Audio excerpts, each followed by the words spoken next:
it's kind of hard to be, self-critical, especially when you're young and you're one of the better players. Um, from this experience, have you examined more about like how to maximize your own potential and ability? Yeah, I mean, and I think the biggest thing about that for me is like I try to remember like where I started when I first got here, and I didn't like blocking at all. I didn't want to like I wanted to play tight end, but I didn't want to block. I was like, let everyone else do that. So I kind of had to grow up here and grow up and be like, hey, like if you want to be a good tight end and you want to get drafted, you want to do all this stuff, like you're gonna have to like eat it. So I think that was kind of the big thing, even like spring ball, fall camp. But I was just trying to get better at that, and then obviously probably the coolest thing that I've ever had happen to me was making that PFF team, and I didn't catch a pass, honestly.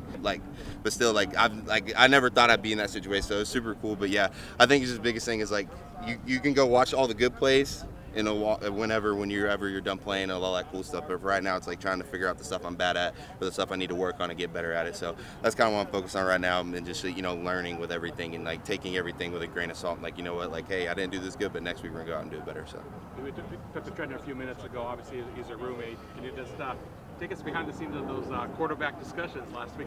Basically, I told him, I was a little over my head. I said I'm probably gonna throw for more yards, probably more touchdowns, but I was just talking. So, but it was super cool. It's like weird, like being in there, and it's like, hey, bro, like we're competing. Who plays more? Like, they might put me in if I play good. So it was funny just joking with them and didn't have a good time and like saying like, hey, don't throw a bad ball. Like they'll put me in. Like don't be scared. They see me in practice. So, but it was super cool. We got to talk about it. Obviously, got to watch a lot of film together, and I got to ask a bunch of questions about like reading the ends and stuff like that. So it was super cool, and it ended up working out obviously. So after the game, it was a good little laugh. I was like, I went 2 for 2 for 2 yards, and I drew 2 PIs. So I'm 4 for 4 on the day. So are you competing more with Trent or competing more with Cam? I don't know. Scats might be beating us both right now, but no, it's just the all three of us. Like Scat came over and like we all just hang out, joke around, play Madden, and talk about football. We watched the game yesterday, and we were all just talking about like how super cool that was that all three of us got to be like in that group and like throw a pass and get to play in the Rose Bowl and stuff like that. So it was a super cool moment. But yeah, I'm definitely competing against Scat right now. Scat has a touchdown, so if I get to go back in a quarterback, my goal is to throw one. I got to at least tie it up. So what's it like being having the staff YouTube and stuff on a Tuesday, and you guys are out there running in the Rose Bowl on Saturday? You said what? Like a staff that's like looking at stuff up on YouTube, the swinging gate formation, oh, yeah. stuff, and then implementing it on Saturday. Yeah. Okay, and I just want to say, I'm not going to take credit, but I told him I ran swinging gate in high school. I told him that when he got here. So I was like, if you ever want to throw it, so I'm going to take a little credit, but no, Coach Marv is like, he just he had told us like, hey, if you want to get your players out in space, you want to do something different, like that's something cool. So obviously Coach Dilly went and looked that up, and then we got to, kind of experiment, play with it on Saturday, and it worked out. So, it's obviously super cool, I mean, like, you don't see a lot of colleges like doing crap like that. Like, honestly, like I remember, like literally, I did it in high school at a 2A high school where I went to school with 28 kids. So like, it's you don't see that stuff. So like, it's super cool, and obviously you get to see like sometimes when you put the right game plan together and stuff, like it's gonna work. So obviously it ended up working. We came out with W. So obviously we're on to Oregon now, but definitely super cool moment. It's a game I'll definitely never forget. What does it mean from like a player's perspective, just to know that a coaching staff's gonna basically kind of look under every stone and kind of do everything possible to find out the best game plan, however unorthodox, to put you guys in the best position to succeed? It's awesome because it just tells you how much work they put in, especially, I mean, shoot, we're dealing with so many injuries and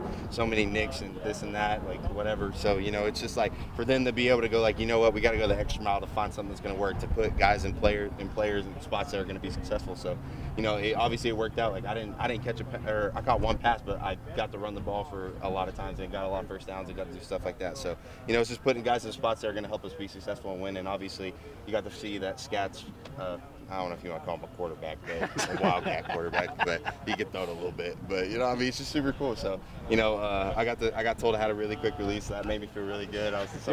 Someone told me I look like Aaron Rodgers, so I took it. I was like, hey, I mean, I wear 12 for a reason. So, but obviously, the coaches did a great job. They had a great game plan. I mean, shoot, they're being unorthodox, but hey, it worked. So, obviously they're going to keep that path going forward. We got obviously Oregon, and then a really good U of A team, so that we're going to get to play in the next 2 weeks. So we're excited to see what's going to come up and how the game plan's going to fit. Dillingham acknowledged Saturday that earlier this year he challenged you to take steps forward. Now that you're some weeks removed from the tweet situation, I'm curious what you've learned since then and how that moment might have what you took in terms of perspective. Yeah, for sure. I mean, I'd be completely honest. In the first couple games, I sucked. I didn't play well. I didn't hustle. I didn't play hard. I mean, I was kind of just out there going with, I don't want to say going through the motion, but kind of just worrying about, where I wanted to be. I wasn't really like focused on my routes. I was worried about getting open instead of running the right route, doing this and that. So obviously having a meeting with him, getting to talk to him, and obviously after I was sick and the whole Colorado game situation, we kind of had to sit down and talk about like, hey, like this is what you need to do in order to be successful. And obviously a mutual respect between me and him, and a good friendship and a great relationship. He told me like, hey, this is what I want to see for you. And then the next 2 games, I had 2 of the best games I've had. So. Probably the 2 best games I have had. I'm gonna count this the past one too, just because I ran the ball, but it was gonna be. But like it was a challenge. I mean, he told me like, hey, you can either do this or like you can just we can play Bryce Ryan Messiah, and I was like, obviously, yeah, they deserve it. So, it's super cool. Obviously, we all deserve reps. We all did a good job. I think I've tried to do my best.